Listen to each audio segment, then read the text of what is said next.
Hi, welcome to another Roboflow training movie. In this training movie, I will show you how you can fix category trees. Imagine you have a category tree and there is some section that needs to be moved to another section. Imagine that you actually want this under dollar categories. If this does not exist yet, you can simply drag and drop it in your client, problem fixed. But imagine that that section already exists and has some partially already records assigned to it. Then you cannot simply move it over, and then you need to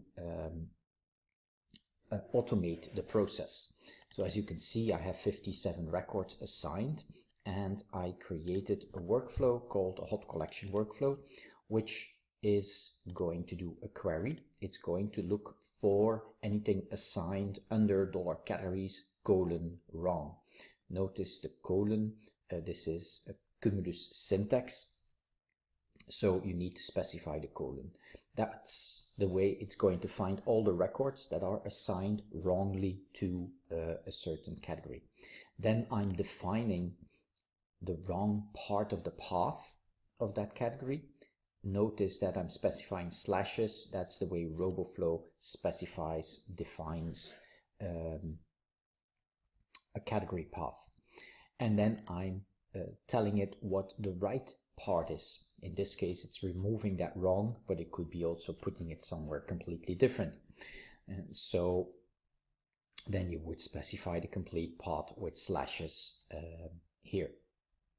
What I do is I pick up the value dollar category path. This is not a field. The normal field in Cumulus would be categories, but categories only returns you the names of the assigned categories, and you actually want the path. So there is an internal variable, and you have two options here, with or without. Internally in Roboflow, it recognizes category path, which returns you all the paths of the categories, but it skips the root dollar category. If you ask for dollar category paths, it will include the category paths. Let me quickly run the workflow so that you understand what it returns. I have an output here, and then I'm splitting that list that I get. I'm actually getting a piece of text where the categories are separated by a comma. So then I will output this here, and then I will start processing it. But let's first make sure that I can show you what this does. I'm just putting in a wrong value so it doesn't start processing anything. So start. And if I have a look at the workflow,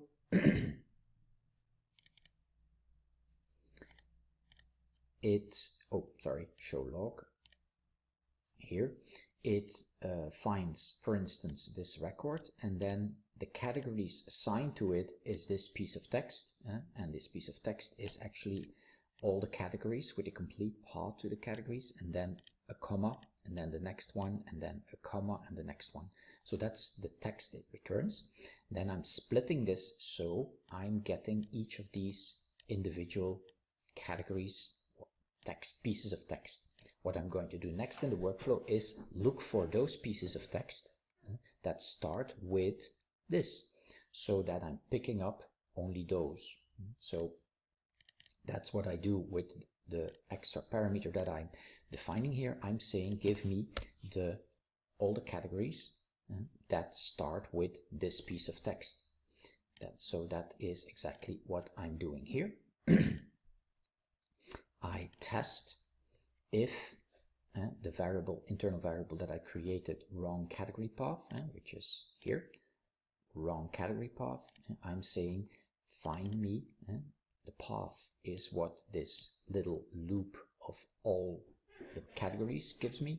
Path, each individual one is stored under the variable path, and then I'm saying starts with, and I'm doing ignore case should you have made a typo, and then I can find them.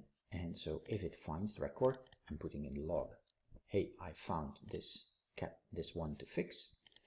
and then it is going to fix it.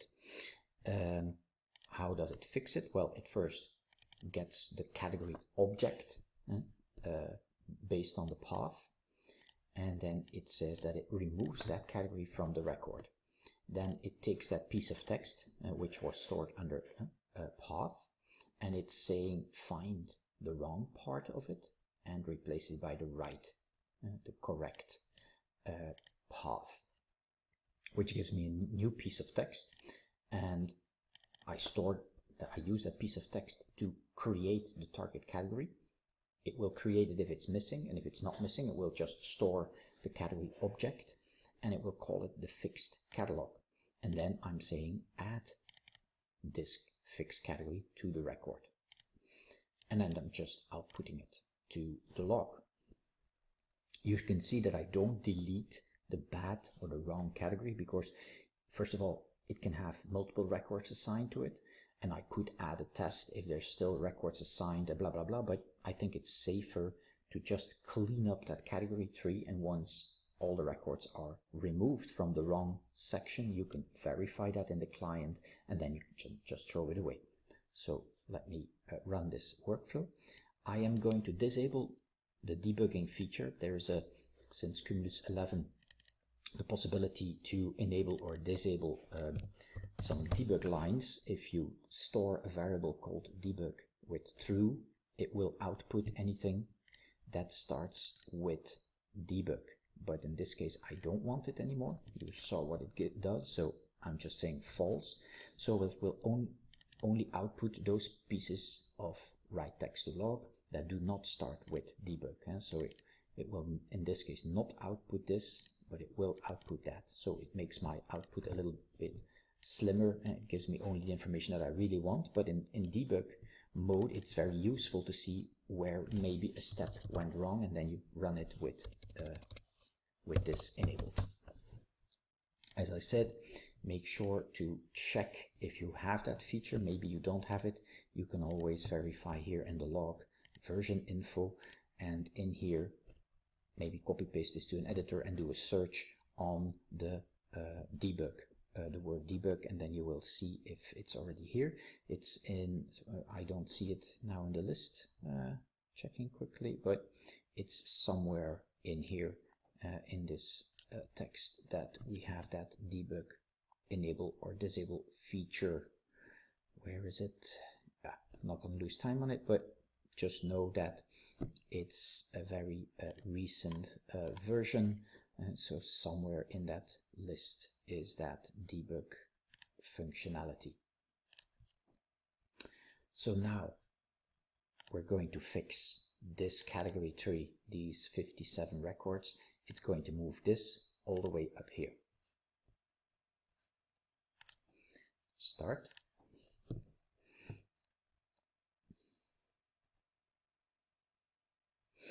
And if you do show log, you can see you have only, so fixing wrong category. So you can see it says find this category, and it says, okay, that's where I'm going to put it, etc., etc. Does that for all the records.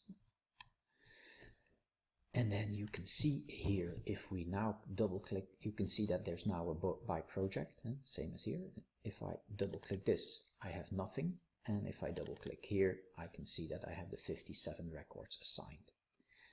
So I can simply now say delete, and my problem is fixed. Please be very careful not to assume that it processes related records, related categories. This process only recognizes real categories, normal categories or master categories or URL categories, but not related categories. And so that type of category is not working in this process. So this was a little example of how to fix a category tree, or it just gives you an idea of how you can work with categories assigned to a record and how you can add some or remove some. Thank you for joining this training movie, and see you in the next one.